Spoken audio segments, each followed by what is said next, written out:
Happy holidays. Here's some stuff I made this December. As you can see, it's got a bit of a Viking theme, and that's because my daughter is going to, when she goes back to school, is going to be doing Viking-y things. So I made a few outfits for this little bear. As you can see, he's got a Viking hat, fake beard.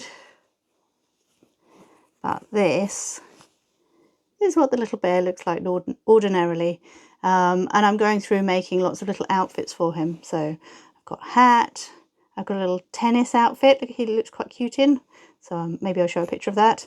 I've got a little scarf where I experimented on how to do a very, very straight line. So here's a little tennis outfit. That's his tiny little friend. So it's the same pattern, just done in a much smaller yarn and hook. I tried to make a tree topper and accidentally ended up with a really cool, I wanted to make a star and I actually ended up with a starfish. So yeah, he's got a little hole in him because he was going to go on top of the tree. So I never quite managed to do the tree, but I thought the starfish was quite cool. It was possibly because I was watching the telly at the same time as making it.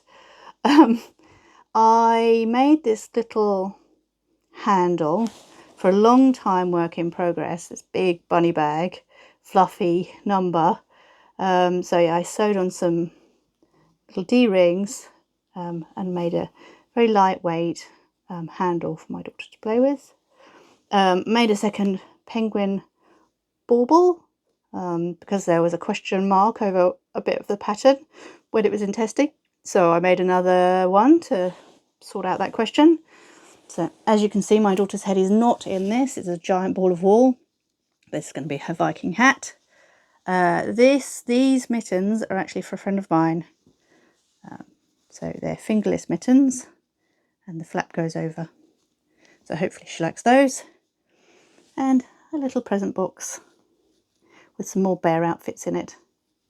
So that's what I've been making this December. I hope you've all had a great year. And I'll see you next year. Bye.